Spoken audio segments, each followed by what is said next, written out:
I think things are going a little bit better than we thought they would, but we're still kind of in the middle of the pack. And I think this weekend may have been a little bit more of what we should expect from this team. But I don't know. I'm excited to hear your thoughts on this. So let's talk some TSM.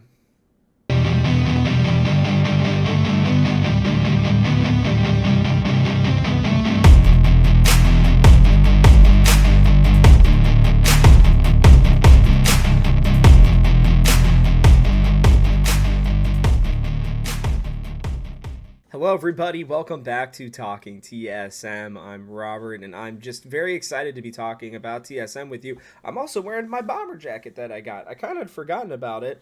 I got it for Christmas, and I had worn it, but I kind of forgot to wear it on stream. Well, not on stream, but on these videos. And I figured, why not? Why not? We're doing all right. We are in the middle of the standings right now. We are kind of almost gatekeeping right now the bottom four teams which I guess technically in order would be, CLG, Immortals, Golden Guardians, and then Dignitas.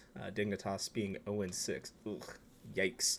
Not good for that team. But, yeah, I'm, excited for us. I mean, we have 3 of the 8 wins, as you can see directly below me, which is exciting, if you ask me, because, to be honest with you, we're already doing better than we did last split, right? We were 0-9, if I remember correctly, or 1-8, something like that. I think it was 1-8. I think we beat Immortals last split too. But we've also taken down 2, I think, teams that are closer to our skill level. But this is where we're going to talk about both games from this past weekend. So we're going to start with Cloud9. Spoiler alert: we do lose this game if you can't tell, but.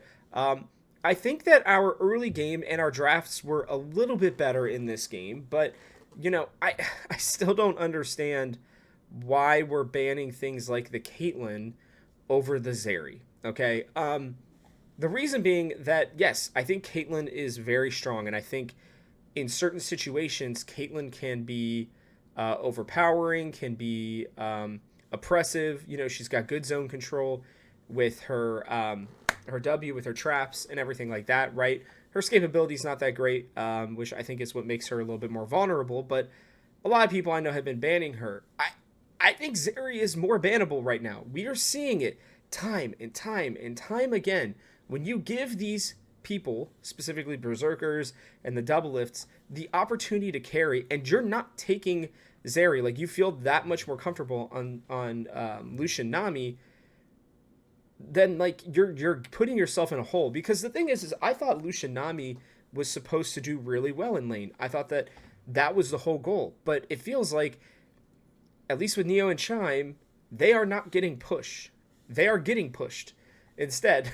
So I don't really understand it. I really don't think it's very good for us, and I would love if this week they start working on something else. Now, I believe we're going to be on patch 13.3, and maybe that will have changed up the meta at least a little bit in the bot lane, and hopefully we won't have to, I don't know, really worry about things. But I also really didn't like the solo pick. Now, I understand that Ornn into Jax probably would have not been very fun, but for the purposes of what we need from solo, which is to be impactful, to help, give us scale, especially, right? Because one of the things that Ornn does really well is if a game's going to go a little bit later, he helps you scale. When you have a Sejuani, when you have a Ryze, when you have a Lucian, right? Especially the Lucian, right? The Lucian starts to fall off at a certain point. Obviously, Ryze and Sejuani, I think, scale a little bit better, but giving them items is going to be helpful, okay? Especially giving an Ornn item to the Lucian. So I personally believe that an Ornn would have been better here. I'm sure it would have been more of a pain in terms of laning, but I also think that it would have allowed for easier ganks too, because he's melee all the time, which matches up with the Sejuani, whereas Gnar is only melee some of the time, actually like a lot less of the time than when he's ranged. So I don't think draft was like the only reason that we lost this game. Obviously, like Berserker made some really good plays. It felt like they kept getting out with no health.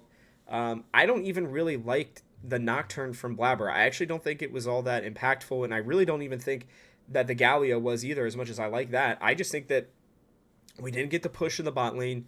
I think we didn't give Maple time to scale, and I don't think we played around the Gnar bar all that well in this game.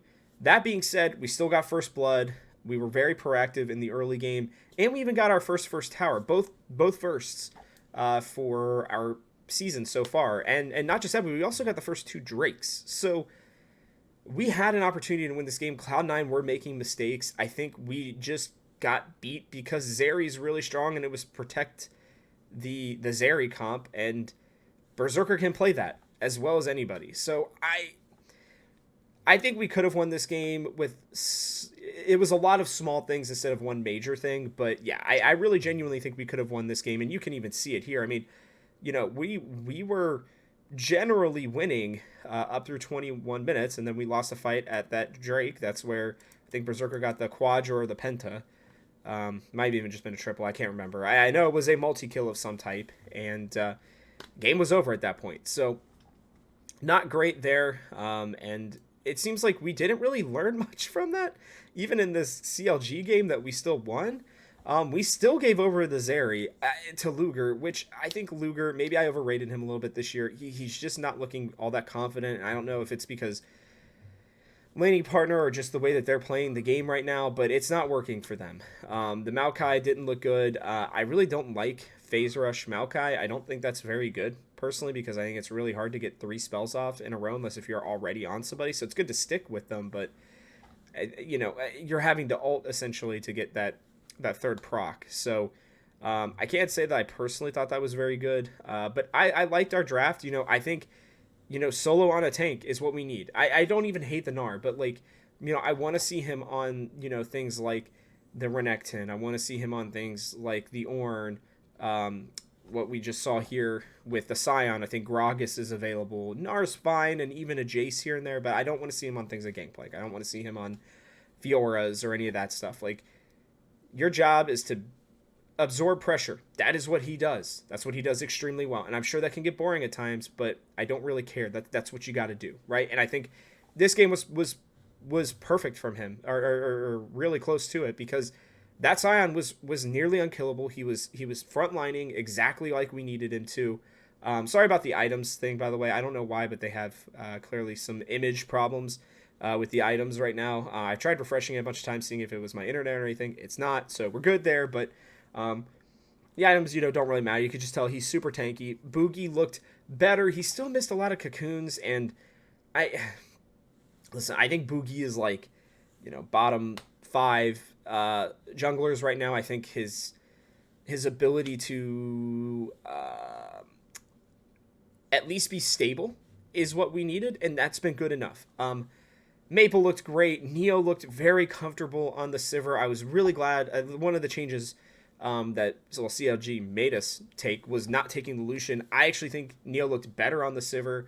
I would prefer that. I'm glad they took the Lulu away at least. Maybe they feel like that change is enough for the Zeri, because every time we've lost, I believe, let me make sure this is right, but yeah, it's been Zeri Lulu every time that we've lost to Zeri so far. So maybe the Lulu has been, because of the survivability, the shield, the wild growth, that kind of stuff maybe helps. But Maple also looked awesome in this game. I mean, just generally, we just ran over them. They did well early on, and then it was right here, 9 minutes. I mean, you can see it's just climb all the way to the end. I was really happy with this game. I think CLG is kind of lost in what they want to be doing right now, and I think we are taking advantage of that. And I want to see us, this is what I was talking about, right? You let Maple and you let Neo carry.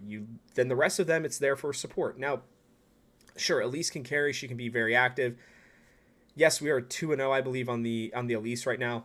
I don't think she is absolutely necessary for us to win games. I think she allows for Boogie to feel comfortable, but in this sort of a game, I think he could have played anything, and I think we would have been fine, if I'm being completely honest with you. Because the recipe for success, at least right now in this meta, is a good enchanter. I want a little bit better than Nami, I think, for Chime. Preferably not a Yumi either, but whatever. It doesn't feel like the LCS is really playing Yumi. I think she is not as good as everybody thought she was.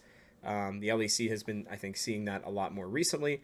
Add on to that, we picked a good scaling, at least into one of the lanes, whether it's mid or bot lane. This time it was specifically bot lane. I know that Silas can't, excuse me, can scale, especially with the Roa, but you know, the better scaling option is obviously going to be Sivir. Add on to that solo plays something really beefy that can frontline and be impactful, and I think that's just how you win. Are our carries going to be better than everybody else's? Specifically with Neo, probably not, but Maple, maybe. Maple's been playing really well this year. I think he deserves a lot more recognition than he is getting for how well he's been playing and why I think TSM are 3-8. And for that, he's going to be my MVP of the week. But I don't know, guys. What do you think? Let me know below. Again, we're 3-3 right now. This is about what I would hope for. I'm really excited to get into the games on Wednesday to take a look at what we've got coming I guess the Wednesday is going to have to come out early because I just remembered we have Super Week this week. So I'm really excited to watch that. I hope that you guys are too. And yeah, with that, just let me know what you guys think about the team right now and where they're standing. Other than that, I'll catch you guys on the next one.